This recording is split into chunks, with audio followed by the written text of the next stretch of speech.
dalam Mama Mamai ni, dia tengok dekat atas almari baju dia ada satu perempuan yang sedang duduk pandang ke arah Amin ni.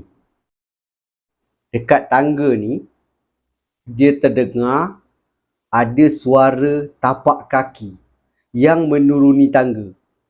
Tapi bunyi saja, orang tak ada.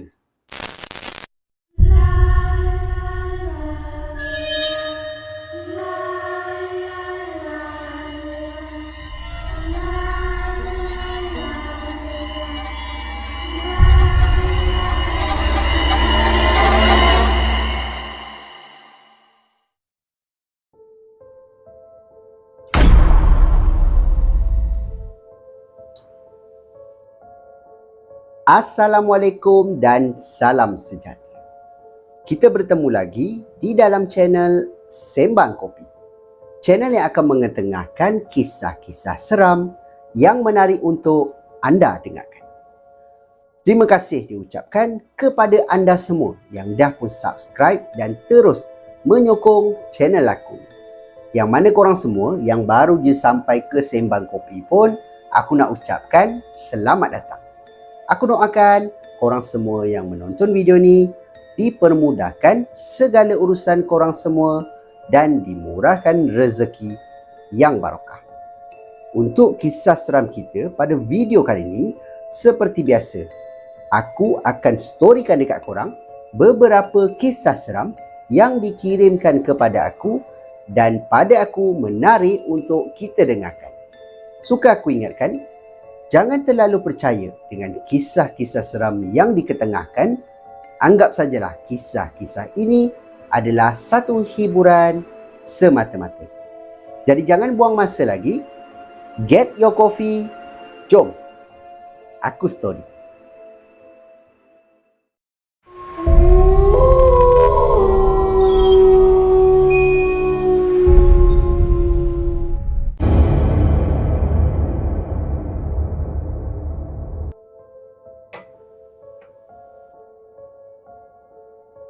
Kita mulakan dengan kisah seram kita yang pertama.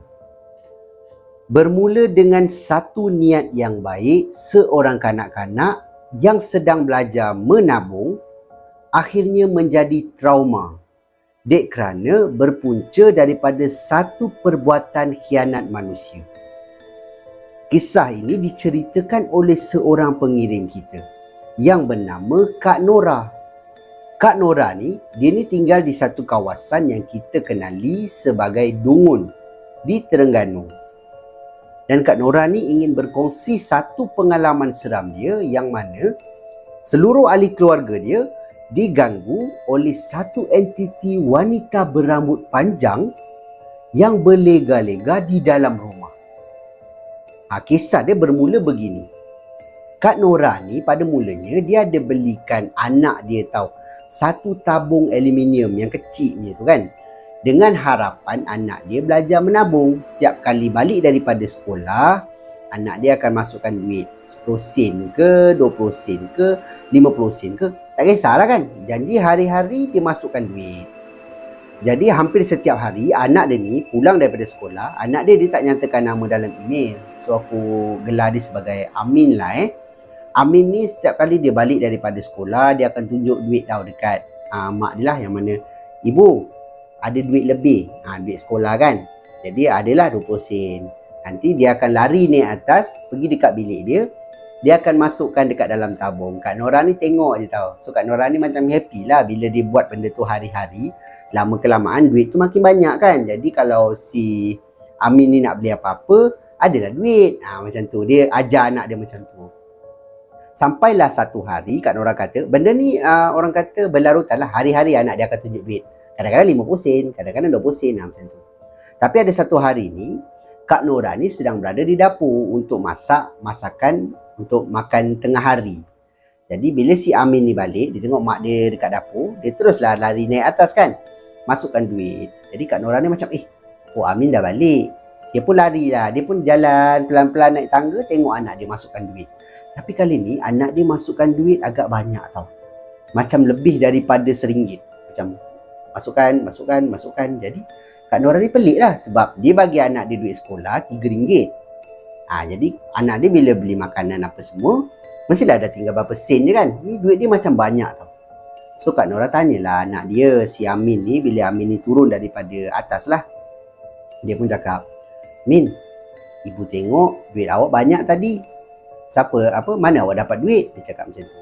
So Amin ni cakap, "Duit Amin lah." "Ya ke? Amin tak makan ke hari ni?" "Tak, Amin makan roti je." "Oh, okey. Ibu suruh awak menabung, kalau ada duit lebih tau, masukkan. Jangan sampai awak tak makan. Duit sekolah ni untuk awak beli makanan dekat sekolah. Ibu tak nak dengar tau awak lapar, nanti awak tak boleh fokus untuk belajar." So Amin ni macam angguk je, faham je lah kan. Tapi bermula daripada itu, keluarga Kak Nora ni start diganggu tau.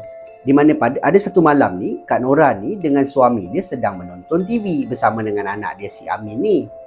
Tengah-tengah tengok TV, tiba-tiba suami dia berbunyi tau. Macam, "Yang, buat air, haus lah." Dia cakap macam tu kan. Abang nak air apa?" "Apa-apalah, air yang senang-senang boleh, Milo ke." "Okey." Kak Nora ni pun bangun, terus menuju ke dapur. Bila dia sampai je dekat depan pintu dapur ni, korang bayangkan, Kak Nora ada ternampak satu kelibat wanita berambut panjang yang membelakangi dia. Berdiri betul-betul di hadapan Sinki. Sinki Kak Nora ni depan dia adalah orang kata apa? Tingkap. Jadi tingkap dia ni dia tak pakai langsir, tak pakai apa, dia pakai blinder tau. Jadi walau macam mana pun gelap dekat luar, pasti ada lampu ataupun cahaya daripada luar kan. Jadi daripada cahaya tu, dia nampak satu macam entiti rambut panjang tu. Kak Nora ni menjerit lah, terkejut. Bila dia terkejut, suami dia ni bangun lah kan. Kenapa isteri dia menjerit? Dia pergi ke arah, suami Kak Nora ni pergi ke arah Kak Nora. Dia kata, "Kenapa yang? Abang kat dapur." Dia kata macam tu. Sambil tu Kak Nora tengah tengok dapur tau. Suami dia pun buka lah lampu dapur. Bila buka je, entiti tu tak ada, hilang. Tak ada lagi entiti wanita berambut panjang tu duduk di hadapan ataupun berdiri di hadapan Sinki. So suami dia tanyalah dekat Kak Nora ni kan, "Apa yang awak nampak?" "Saya nampak macam ada, nantilah bang, malam saya cerita." Dia cakap macam tu. Okey. So waktu sebelum tidur, Kak Nora cakap lah dengan suami dia yang dia nampak ada kelibat perempuan tu kan. Suami dia macam hairan lah sebab dia orang dah duduk rumah ni dah 5 tahun tau. Daripada anak dia umur 2 tahun, sekarang anak dia dah 7 tahun. Sekolah darjah 1 kan. So Kak Nora ni pun pelik tau. Lah kan, saya nampak tapi itulah kita tak pernah pula kena ganggu dekat rumah ni. Dia cakap macam tu. Itulah abang pun tak pernah pula dengar apa-apa ke, benda pelik-pelik ke. Dah lah, mungkin perasaan awak kau penat kau baru lepas tengok cerita hantu. Dia cakap macam tu. "Tak adalah bang." Dia kata, tak apalah, lupakan je lah." Okay, so gangguan dia tu habis macam tu je. And then satu hari suami dia pula kena. Yang mana suami dia sedang menonton bola dekat bawah. Jadi bola habis dalam pukul 11-12 macam tu tau. Kak Nora ni bawa anak dia naik atas untuk tidur. Sebab esoknya kan anak dia nak sekolah. Jadi lepas suami dia tengok bola apa semua ni, suami dia kata haus. Suami dia nak pergi ke dapur untuk buka peti ais lah. Nak minum air sejuk. Suami dia tengah berjalan pergi ke arah dapur. Tiba-tiba dia ternampak dekat dapur ni sekali lagi, seolah-olah macam ada satu perempuan yang berambut panjang berdiri di hadapan Sinki membelakangi dia. Kali ni suami Kak Nora pula terkejut. Yang mana suami Kak Nora macam, "Astaghfirullahaladzim." Dia terus buka lampu tau. And then hilang lagi kelibat tu. Kat sini barulah suami dia rasa, okey, mungkin ini apa yang isteri aku nampak kan. So dia pun minum air and then dia naik atas lah tidur. Gangguan paling teruk dialami oleh anak dia. Yang mana anak dia, si Amin lah, dia cerita dekat Kak Nora ni. Kak Nora cakap satu hari tu anak dia tengah tidur tau. Tiba-tiba anak dia terdengar ada suara panggilan nama dia.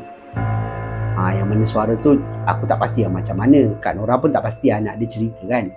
So mungkinlah suara macam Amin, Amin, macam tu.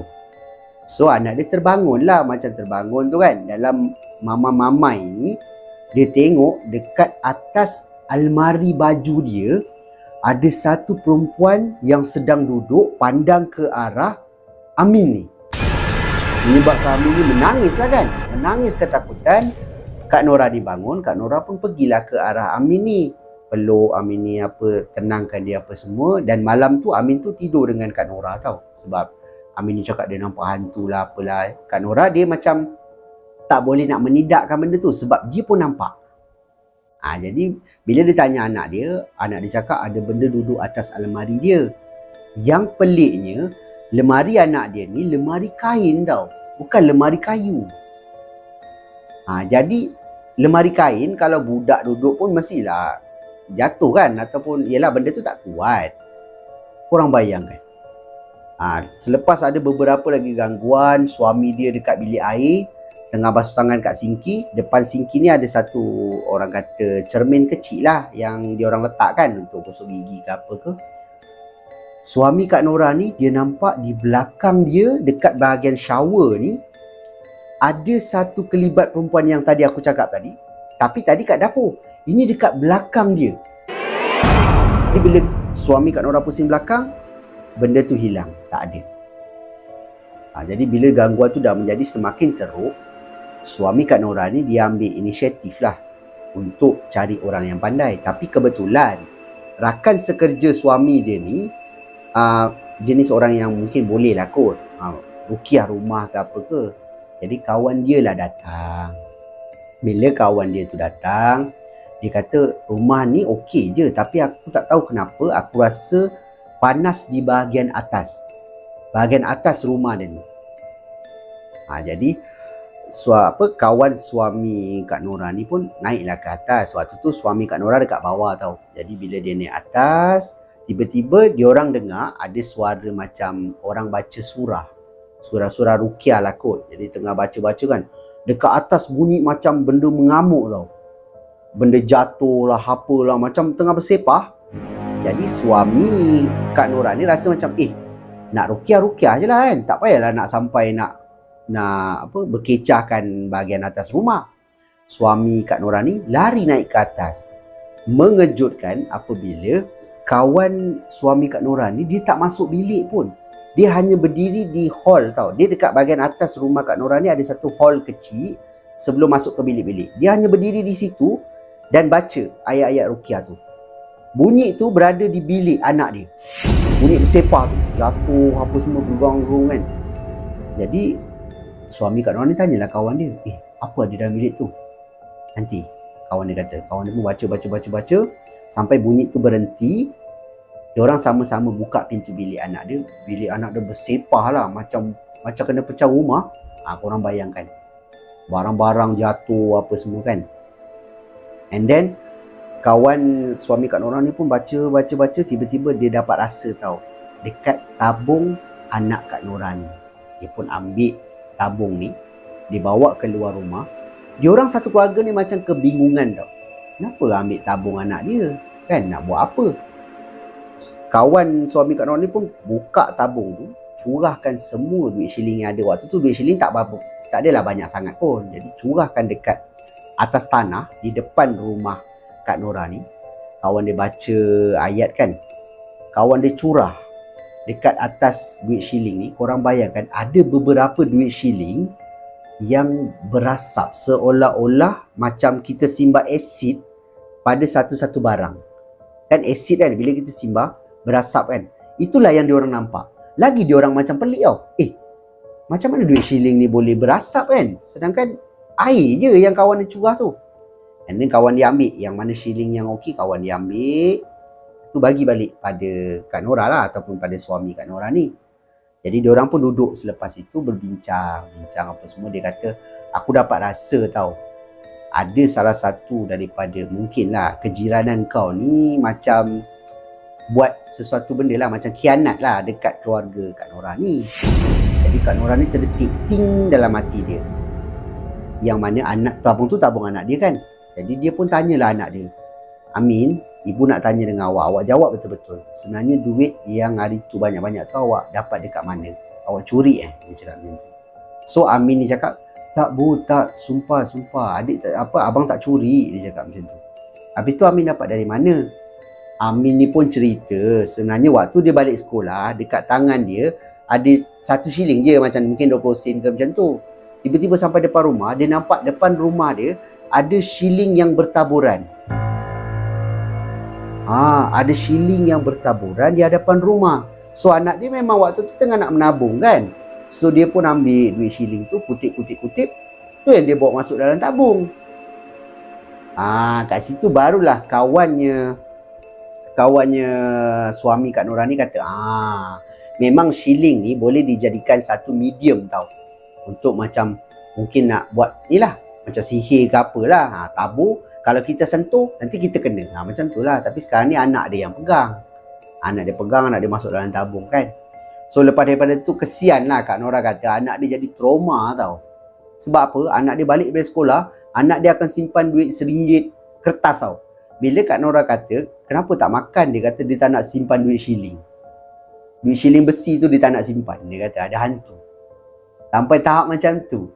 Yelah budak kan, dia tak tahu sebenarnya shilling yang itu je yang bermasalah. Shilling yang lain yang dia bawa hari-hari tu tak ada apa pun. Tapi yelah, jadi trauma lah budak tu. Bila berpunca daripada duit shilling, boleh ada gangguan hantu apa semua kan dalam rumah dia. Start daripada tu Kak Nora macam kesian tau dekat anak dia. Hari-hari anak dia balik akan masuk duit kertas RM1. Tapi makin banyak lah duitnya kan. So pada pendapat korang macam mana? Kisah Kak Nora ini seram ataupun tidak? Korang boleh tinggalkan pendapat korang di ruangan komen dekat bawah. Pada mulanya aku baca email ni aku macam pelik tau. Kena mengena. Yelah, tabung dengan hantu pula kan. Rupanya bila aku dah baca sampai habis email tu, rupanya ending dia tu, yang mana duit shilling ni anak dia dapat dekat depan rumah orang tabung. Tapi betul tau, aku ada baca, kalau korang ternampak duit shilling ke tiba-tiba dekat depan rumah ke kan, korang sapu. Jangan pegang pakai tangan, sapu supaya benda tu tak kena dekat korang lah. Tapi kalau yang dekat lantai tu duit 50, jangan sapu, ambil. Jadi itulah kisah yang dikongsikan oleh pengirim kita ni, iaitu Kak Nora.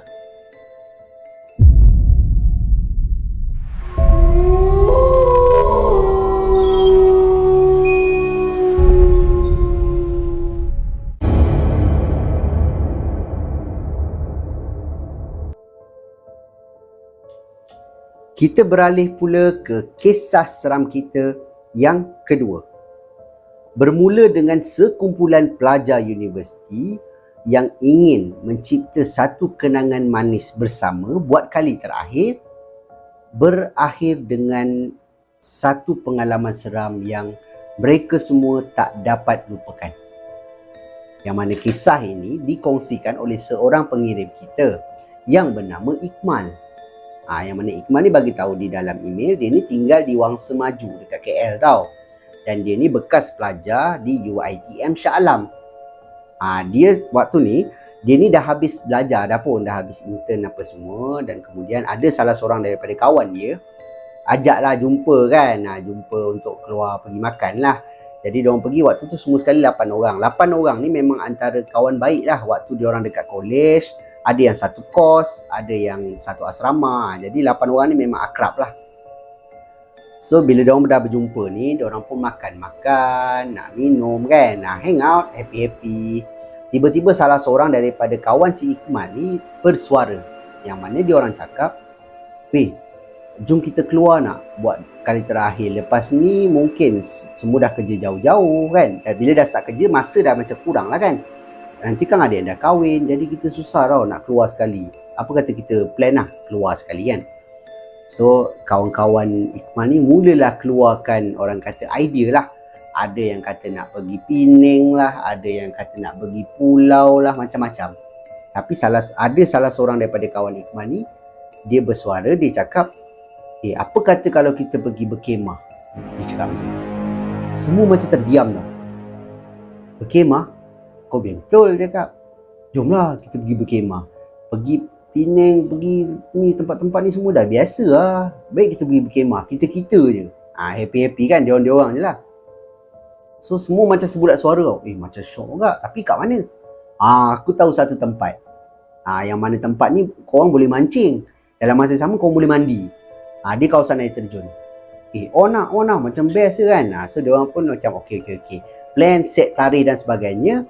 Sampailah pada hari yang dimaksudkan, yang mana Ikmal ni dia bawa kereta dia lah, dan kawan dia seorang lagi ada bawa kereta. So 2 kereta, 4 orang macam tu. Diorang pun pergilah menuju ke tempat yang diorang nak tuju ni. Tempat ni dia kata kawasan hutan, ada air terjun di kawasan utara. Aku pun tak pasti dekat mana. Dia tak bagi tahu exactly tau tempat ni dekat mana. So okeylah, tak apalah kan. Dia pun dalam perjalanan ni, dia kata agak jauh juga daripada dia orang gerak daripada Selangor time tu, lebih kurang pukul 12 macam tu kot, sebab janjinya pukul 9. Tapi yelah, macam korang tahulah, janji pukul 9 mesti ada yang lambat, betul tak? Lambat tunggu pukul 12 baru gerak. Jadi dalam perjalanan ni, Ikmal cakap memang tak ada petanda tak baik ke perasaan yang tak sedap. Tak ada, memang tak ada. Semua happy-happy. Sampai je tempat yang dimaksudkan, waktu ni nak masuk dalam kawasan hutan. Jadi bila masuk je kawasan hutan ni, Ikmal ni dah mula risau lah sebab kereta dia rendah tau. Jadi dia kata, betul ke kawasan yang kau nak bawa ni? Betul, kau ikut je kereta depan ni. Ke dalam sangat ni, tak bahaya ke? Tak apa, jom. Jalan punya jalan, sampai kat satu tempat, kereta depan ni parking. Ikmal Ikmal ni pun parking di sebelah kereta kawan dia ni. So dia pun tanya, kat sini ke? Mana sungainya? Sungai kena jalan lah sikit, dia kata kan. Takkan lah betul-betul nak parking tepi sungai. Kau ni pun agak-agak lah. Okeylah.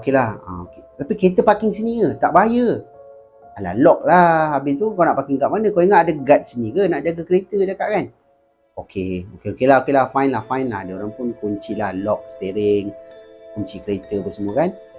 Dia orang kena berjalan ni, Ikmal cakap ambil masa dalam 15 minit macam tu. Berjalan sampai je tempat yang dia orang maksudkan ni, tempat berkemah ni. Dia orang pun start lah pasang kemah apa semua kan. Pasang kemah waktu tu ada 4 biji kemah, yang mana satu kemah ada 2 orang lah. Jadi Ikmal ni dah pasang apa semua. Diorang pun tengok jam di tangan dia pukul 6. Jadi diorang ada masa lagi untuk, yelah, macam buat persiapan lah untuk barbecue malam. Lepas tu nak buat apa, nak mandi ke, nak mancing ke, ada masa lagi lah kan. Jadi Ikmal ni kata, okey macam mana, nak mancing ke nak apa kan. Tapi kawasan tu sebenarnya kawasan air terjun. So Ikmal kata macam tak sesuai pula nak mancing kat situ. So diorang semua sebelah suara nak mandi je.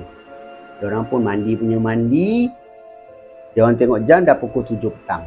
Pukul 7 petang kawasan tu dah gelap. Yelah, kalau kawasan rumah kita ni pukul 7 mungkinlah masih ada cahaya kan, terang. Tapi dalam kawasan hutan, dia kan orang kata apa, tertutup dengan pokok-pokok. Jadi kawasan diorang dah jadi gelap lah pukul 7. Diorang pun naik ke kemah balik, tukar pakaian, dan kemudian diorang bersiap-siap untuk buat barbecue malam tu. Ada bakar ayam, bakar ikan kan. Sambil tu diorang makan, diorang bergelak-gelak lah. Tapi Ikmal ni dia memang tak tahulah, sebab dia cakap dalam email, dia kan macam penakut sikit kan. Jadi dia pun banyak pesan kat kawan-kawan dia, janganlah bising sangat, kita ni kat dalam hutan kan. Tak tahu pun apa yang tinggal dalam hutan ni, kita buat bising ni bukan tempat kita, dia cakap macam tu. So kawan-kawan ni macam gelak-gelak lah. Tapi lepas tu buat bising balik kan. Selesai saja diorang makan, salah seorang daripada kawan Ikmal ni, dia masuk ke dalam kemah untuk bawa keluar gitar. Waktu ni Ikmal ni dah lagi risau. Dia kata, nak buat apa gitar ni? Kita nyanyi lah, happy-happy kan. Janganlah, jam dah pukul 10 dah ni, takkan masih nak menyanyi lagi kan. Dah makan apa semua dah lah, jom lah kita tidur.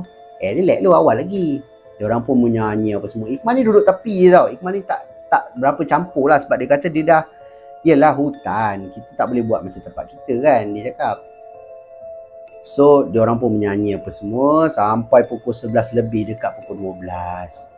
Lepas bila pukul 12 je, diorang semua mulalah masuk ke dalam kemah, dan unggun api ni dibiarkan macam tu je lah, nanti mati sendirilah kan. Diorang pun masuk kemah apa semua. Tiba-tiba waktu Ikmal ni tengah baru masuk dalam kemah, dia tengah nak siapkan tempat tidur, tiba-tiba dia terdengar salah seorang kawan dia. Kawan dia ni dia tak nyatakan nama, aku bagi dia nama apa lah, Khairul lah. Khairul ni dia terdengar macam ada orang masuk dalam air. Lepas tu bercakap macam, takkan dah malam pukul 12 nak mandi lagi, woi. Ada panggilan. Lepas tu si Ikmal ni pun pusing ke belakang, tengoklah dekat uh, luar kemah ni, dia nampak Khairul ni masuk ke dalam air. So Ikmal ni terus keluar cepat-cepat. Dia kata, Rol, kau nak mandi ke? Dah pukul 12 ni. Tak, kau tengok ni si Iman ni. Dia pusing, kawan dia pusing tu, kawan dia terus naik ke atas tau. Si Khairul ni naik daripada sungai ni, dia terus terdiam. So si Ikmal ni tanyalah, kau ni dah kenapa pukul 12 dah bawa masuk sungai? Tadi aku nampak Iman kan. Iman masuk dalam sungai tau, macam nak mandi. Tu pasal aku pergi ikut dia. And then aku cakap lah yang takkan nak mandi dah pukul 12 kan. Dia sebenarnya dia nak halang kawan dia Iman ni. Aku gelar dia Iman lah, dia tak bagi nama kan. Aku gelar dia Iman. Iman ni satu kemah dengan si Khairul ni. Jadi bila Khairul ni nampak Iman ni nak masuk dalam sungai, dia pergilah kan. Dia macam nak panggil lah kawan dia.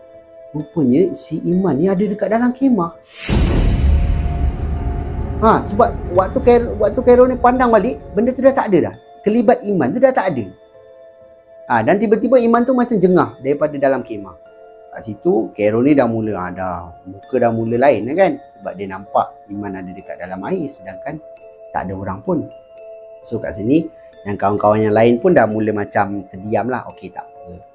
Diorang pun masuk dalam kemah, diorang pun mulalah untuk tidur. Dalam diorang tengah baring-baring ni lah dengan bunyi hutan cengkerik bagai. Diorang kata diorang pun susah juga nak tidur kan, dengan baru lepas makan apa semua. Tiba-tiba waktu Ikmal ni tengah mamai-mamai ni, dia terdengar macam ada suara macam humming tau. Suara perempuan bernyanyi. Perempuan macam menyanyi. So Ikmal ni tersedar lah, sebab dia kata dalam kawan-kawan dia mana ada perempuan kan. So bila dia terdengar tu, dia buka mata, dia tengok dekat, dia nak tengok lah dekat luar pintu kemah ni ada apa dekat luar. Tiba-tiba kawan dia yang satu bilik ni pun tengah tengok dekat luar tau, dekat luar kemah. So Ikmal ni tepuk kawan dia, kau tengok apa? Diam. Kau tengok dekat luar tu. Diorang tengok dekat luar, dia berdua nampak dekat dalam air terjun ni ataupun sungai ni kan, ada satu sekumpulan macam perempuan tau, seolah-olah sedang mandi dekat dalam sungai ni. Membuatkan diorang semua macam diorang berdua macam terkejut kan.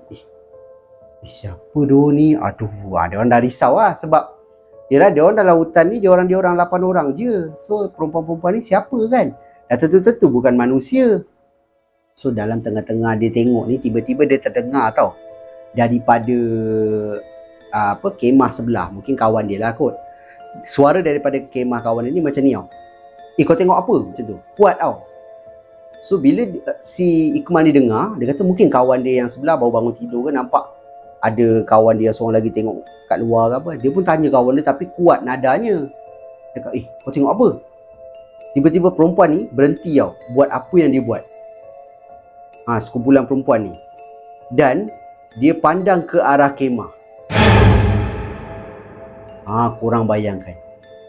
Dan diorang semua tutup zip lah. Si Ikmal ni kata dia tutup zip. Diorang semua dah berpeluk tubuh lah dekat dalam kemah lah. Sebab diorang kata sudah, benda dia tengok kemah kita lah. Dia cakap macam tu kan. Dekat luar kemah ni kan aku cakap ada unggun api kan. Bila ada unggun api, pasti ada cahaya. Bila ada cahaya, kalau ada sesuatu yang berjalan di kawasan kemah, mesti kita nampak kan.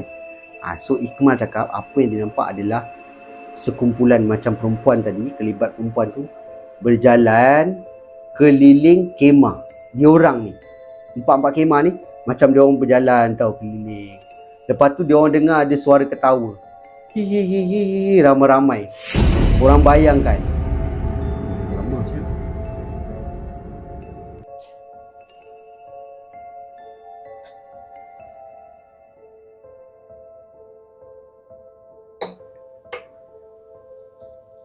Astagfirullahaladzim. Ikmal ni dengar suara ketawa tau. Ketawa ki. Secara beramai-ramai, korang bayangkan. Takkan dia orang nak lari keluar. Betul, benda tu ada kat luar. So diorang terpaksa diam tau dekat dalam kemah ni. Yang kawan Ikmal yang satu kemah dengan dia ni dah menggigil-gigil dah. Takut benda tu ada dekat luar. Diorang tak boleh tidur. Suara ketawa itu ataupun kelibat itu masih ada di luar. Sampailah bunyi azan di telefon Ikmal. Dekat telefon Ikmal ni dia ada satu apps lah kan. Macam kita lah ada apps yang azan kalau setiap kali masuk waktu tu. Jadi bila masuk waktu subuh, azan je subuh tu dekat telefon Ikmal, suara tu dah tak ada dan kelibat tu juga hilang. Korang bayangkan, satu malam diorang tak boleh tidur. Sebab benda tu ketawa dan berada di sekeliling diorang. Menyebabkan keesokan paginya bila dah terang kan, lepas subuh macam tu dah terang, diorang berkemas balik untuk balik semula lah ke rumah diorang. Sebab diorang sebenarnya plan nak pergi 3 hari 2 malam kan. Tapi bila dah berlaku kes gangguan sebegitu dan semua dah mula takut, diorang pun okey lah, kemas, diorang pun balik. Dalam kereta diorang pun berbual lah sesama diorang. Berbual rupanya semua keempat kemah tak boleh tidur. Waktu dia orang dengar ada suara perempuan menyanyi tu, semua kat kemah ni semua tengah tengok luar. Siapa tu? Dia orang tak boleh nak tegur kan, sebab dia orang tahu dekat hutan ni mana ada orang. Mestilah benda tu bukan orang. Sekali ada pula seorang kawan dia yang aku cakap tadi, kemah sebelah, tanya agaknya kawan dia yang tengah tengok tu kan, dengan nada yang kuat, menyebabkan mungkin benda-benda ni sedar tau, yang mereka semua ni nampak. Sekumpulan diorang ni semua nampak tau dia yang sedang mandi ke apa, aku pun tak pasti. Menyebabkan diorang naik daripada sungai keliling. Aku tak dapat bayangkan lah. Betul lah, walaupun ramai-ramai, beramai-ramai dengan kawan-kawan, tapi satu kemah ada 2 orang je. Lepas tu sekumpulan perempuan tu aku tak tahu, mungkin bunian lah. Bunian aku rasa. Mungkin bunian ke yang keliling diorang, lepas tu ketawa. Korang bayangkan. Jadi pada pendapat korang macam mana? Kisah Ikmal ni seram ataupun tidak? Korang boleh tinggalkan pendapat korang di ruangan komen dekat bawah. Pengajaran lah yang kita boleh dapat daripada kisah kita yang kedua ni, yelah kalau masuk ke hutan, tak kisahlah hutan ke tempat baru pun, hotel ke apa ke, jagalah tingkah laku kan. Jangan terlalu happy sangat, jangan terlalu buat bising sangat. Benda-benda ni ada di sekeliling kita. Dia nak ganggu dengan tak ganggu je. Jadi banyakkanlah berdoa, semoga kita semua dijauhkanlah daripada gangguan-gangguan makhluk halus. Itulah kisah yang dikirimkan oleh pengirim kita, iaitu Encik Ikmal.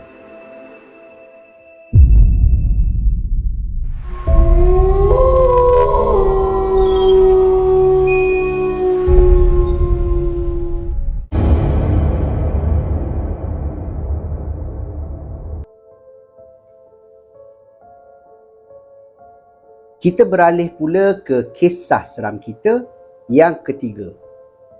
Yang mana dalam kisah ini, sekali lagi kita akan dengar satu pengalaman seram melibatkan sihir. Yang mana berpunca daripada satu perbuatan khianat manusia menyebabkan satu rumah tangga yang bahagia hancur dalam sekelip mata. Kisah ini dikongsikan oleh pengirim kita yang bernama Encik Taufik. Tetapi kisah ini bukanlah berlaku kepada diri dia. Berlaku kepada makcik dengan pakcik dia. Pak saudara, mak saudara lah. Jadi makcik dia ni bekerja di Kelantan. Pakcik dia pun bekerja di Kelantan. Kisah ni berlaku di Kelantan lah So diorang ni adalah pasangan yang boleh kita katakan pasangan bahagia lah. Walaupun dikurniakan cahaya mata yang agak lambat, tapi si suami ni still lagi setia bersama dengan isteri dia sampai perkahwinan diorang berusia 18 tahun. Dan diorang dikurniakan 3 orang anak. Alhamdulillah lah kan. So sampailah semuanya okey je. Pada mulanya semuanya okey, bahagia, ada anak apa semua. Sampailah timbul satu watak, yang mana watak ni bekerja sebagai sales girl. Dan dia berstatus janda anak 2. So sales girl ni, dia ni macam nak cari suami tau. Jadi bila dia nak cari suami, dia cakap dengan kawan dia, kawan baik dia ni kan. Dia kata, boleh tak kau carikan aku seorang lah, recommend kan, untuk dia jadikan suami. Kawan dia ni pula satu tempat kerja dengan pakcik si Taufik ni. Lepas tu kawan dia ni nak padukkan dengan pakcik dia ni, sedangkan dia dah tahu kan, dia punya pegawai ni dah ada isteri. Tapi dia still juga, ialah niat jahat, dia pun still lagi nak padukkan. Pada mulanya pakcik dia ni memang tak layan tau. Pakcik dia bukan jenis yang senang termakan dengan, ialah orang kata, godaan wanita ni kan. So dia macam tepis-tepis je lah. Buat tak tahu je. Tapi lama kelamaan pakcik ni mula tunduk. Sebab apa?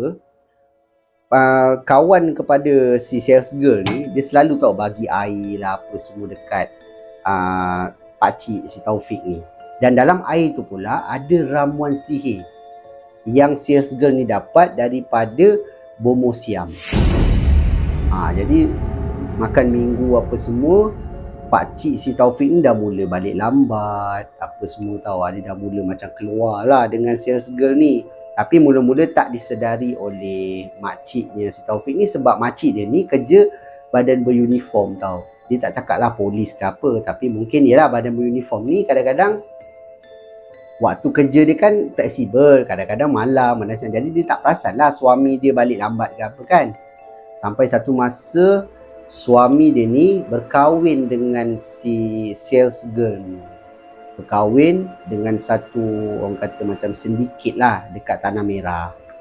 Selesai saja kahwin, dia pun jumpa tau dengan isteri dia, yang mana dia confess dengan isteri dia. Dia cakap yang dia dah berkahwin satu lagi. Memang pada mulanya makcik si Taufik ni memang tak boleh terima lah.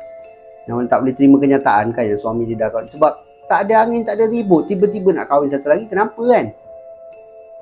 So, mulalah yang isteri ni tanyalah dekat suami dia, mana madu saya tu, saya nak jumpa lah, nak bincang kan. Tapi suami dia berkeras, tak boleh jumpa sebab takut dia orang gaduh kan. And then, banyaklah usaha yang cuba dilakukan oleh makcik Taufik ni, pergi berubat dah, bawa pakcik dia pergi berubat apa semua, tapi tak boleh sebab sihir yang digunakan oleh si sales girl ni memang orang kata kuatnya lah, siam punya kan. Kita tak tahu apa yang digunakan apa semua. And then sampai satu masa bila dah buntu, makcik si Taufik ni dah buntu, dia pun telefon lah madu dia. Madu dia angkat, tapi lepas tu dia dihujani dengan apa macam cacian, makian lah. Dan dia mengatakan yang kalau ikutkan dia ni memang nak sihir tau makcik si Taufik ni sampai mati. Sebab dia nak jadi satu-satunya isteri kepada pakcik si Taufik ni, satu-satunya. Jahat tak jahat kan? So lama kelamaan cara berubat Islam pun tak okey, bawa pergi bomoh pun tak boleh nak lawan sebab sihir ni kuat. Dan makcik si Taufik ni pula dia punya kesihatan semakin merosot dan semakin teruk lah.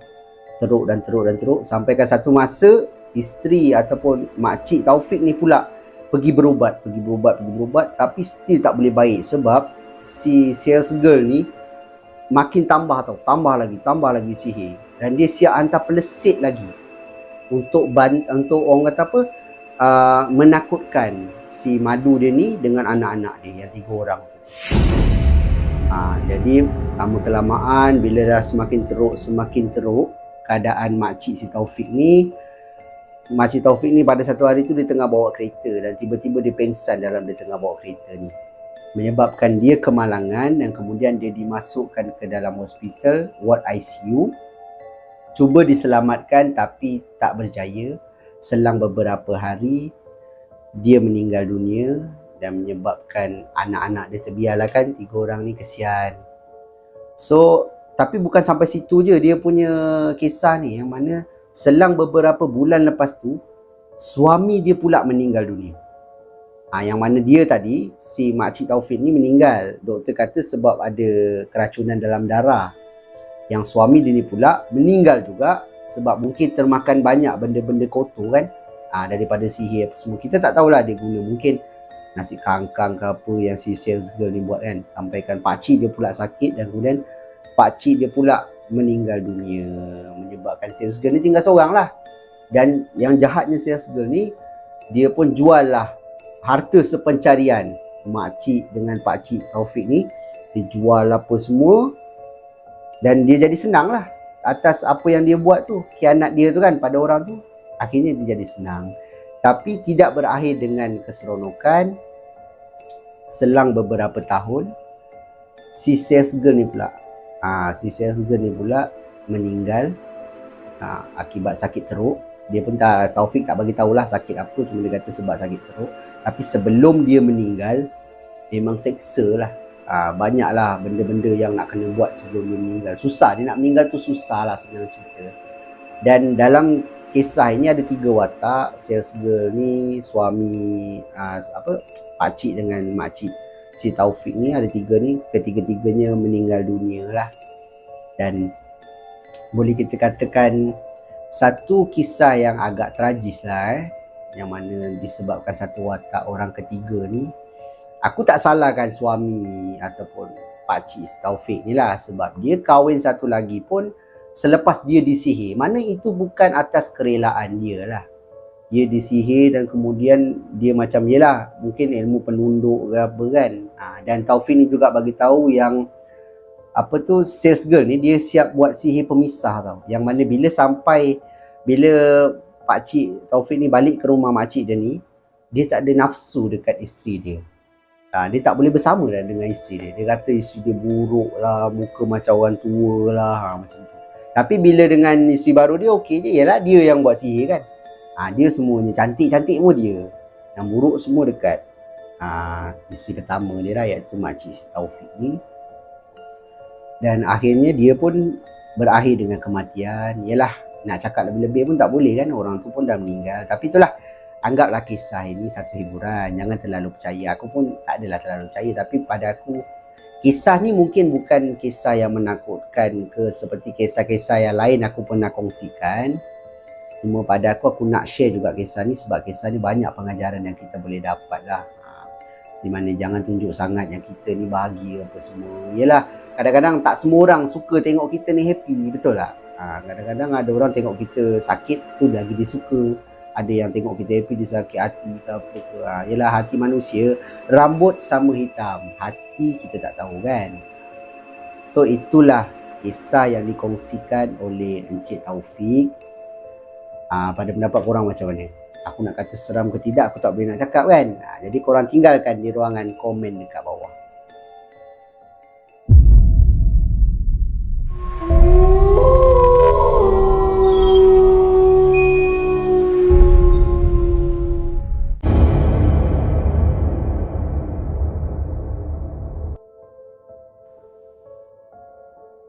Sampailah masa untuk kisah seram kita yang terakhir untuk video kita pada kali ini.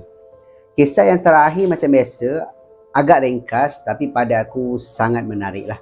Yang mana kisah ini diceritakan oleh seorang pengirim kita yang bernama Encik Aswad. Yang mana Encik Aswad ni tinggal di Kelang, Selangor. Okay? Dan dia bagi tahu dia ni bekerja sebagai seorang driver untuk seorang businessman. Yang mana rumah businessman ni pun dekat Kelang jugalah. Bos dia ni adalah berbangsa Chinese, tapi dia kata bos dia sangat baik.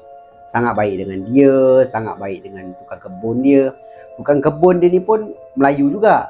Tapi dia layan memang sangat baik lah. Lepas tu, yalah, time hari raya, bagi duit raya apa semua. Itu gambaran lah yang dia boleh bagi tahu kita.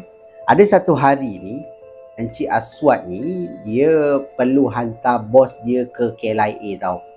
Bos dia dengan keluarga semualah sebab bos dia ni nak pergi bercuti ke Vietnam. Jadi dia hantar flight dalam petang macam tu. Dia pun hantar pergi ke KLIA. Sampai je bos dia turun, bos dia cakap dengan Encik Aswad ni yang mana, nanti kereta you nak parking rumah ke you nak bawa balik rumah you? Tak kisahlah bos, ikut bos lah. Kalau bos kata nak parking kat rumah bos, saya parking rumah bos je. Tapi tadi you datang naik apa? Saya datang naik kereta saya lah. Kereta you dekat mana? Kereta saya dekat rumah bos. Kalau macam tu tak apa, you bawa kereta ni balik terus. Sepanjang I tak ada, you jaga kereta ni. So tu maknanya bos dia bagi kepercayaan dekat dia. So Encik Aswad ni pun okey. Dia kata baik bos, okey kalau macam tu tak apa. Dia pun bertolak lah untuk balik ke rumah terus sebab bos dia tak ada kan. So dalam perjalanan di tengah bawa kereta ni, tiba-tiba dia dapat satu panggilan telefon. Dia pun angkat panggilan telefon tu, dia tengok nombor bos dia. Jadi dia pun angkat, dia pun cakap, hello bos, kenapa bos? Cakap tuan, mungkin ada benda tertinggal ke apa. Tiba-tiba bos dia cakap, Aswad, you sudah sampai rumah belum? Belum lagi, kenapa bos?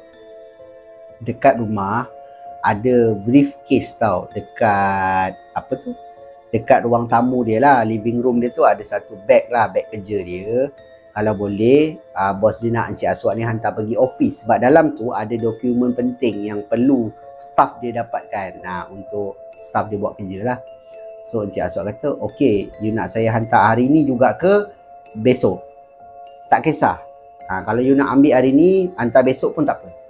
So okay lah kan, benda tu Encik Aswad kata okay. Dia pun teruslah ubahlah hala daripada nak balik rumah dia, pergi ke rumah bos dia ni.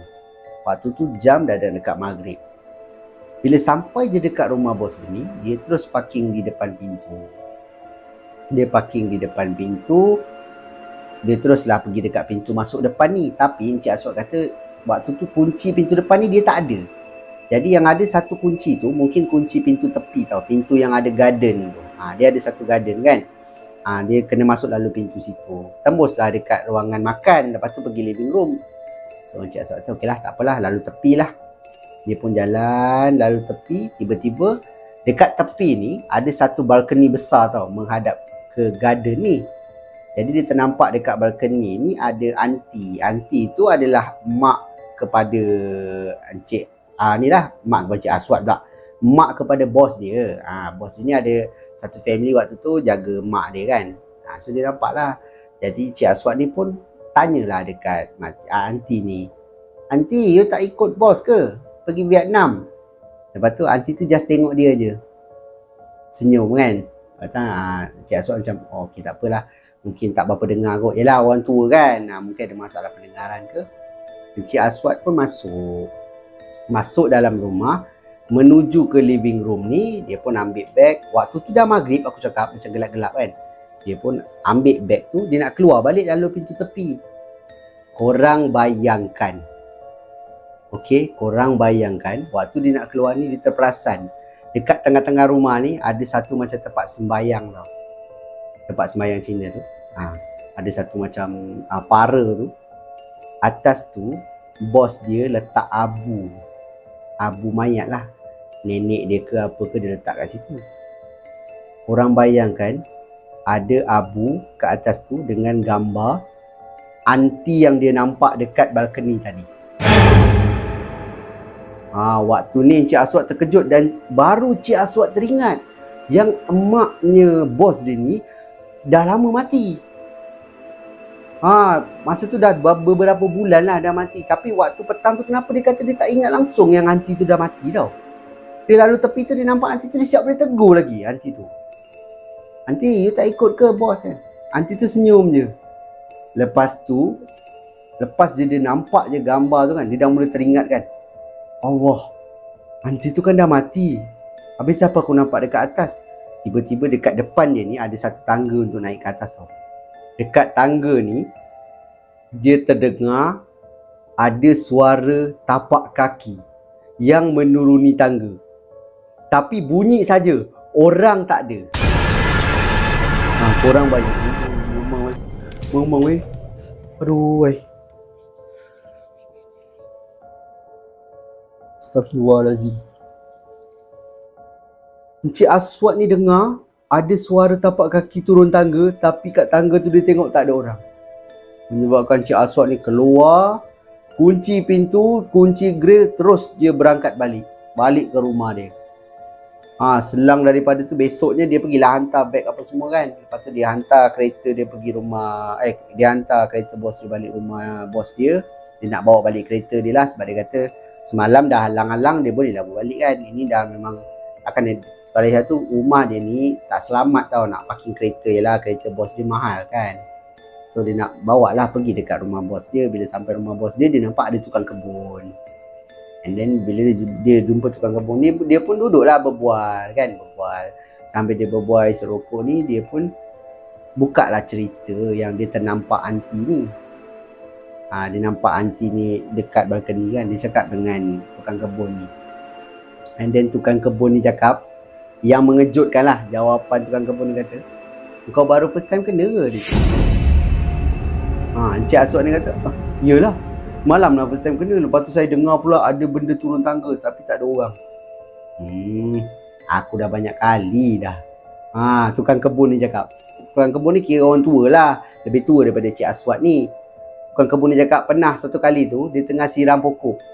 Siram pokok, tiba-tiba daripada tingkap belah atas ni, anti yang tadi aku cakap tadi, yang dah mati tu, tengah tengok dia buat kerja. Korang bayangkan, waktu tu bukan malam tau, siang.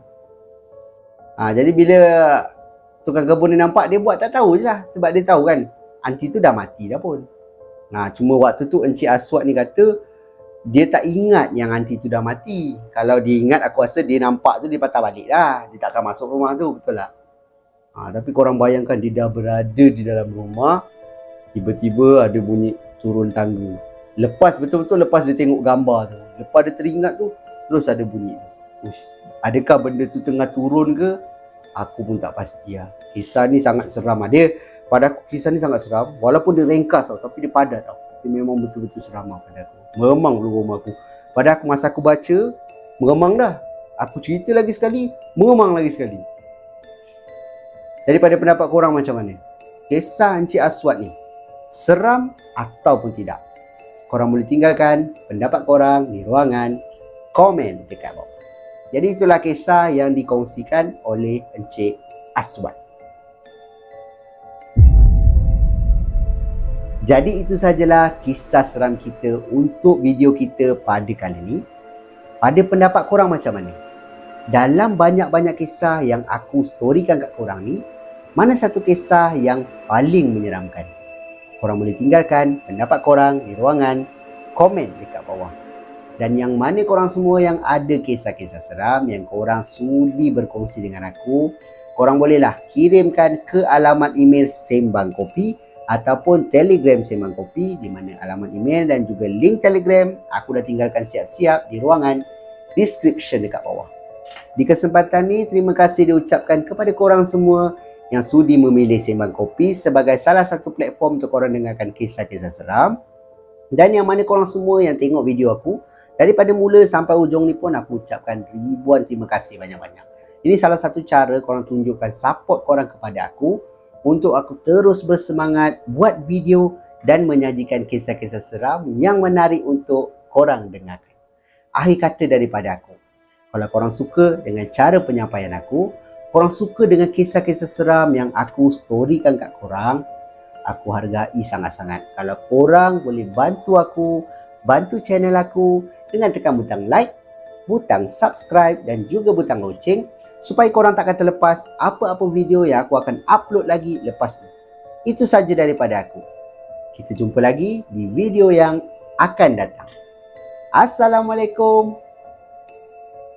See ya. Kopi dulu.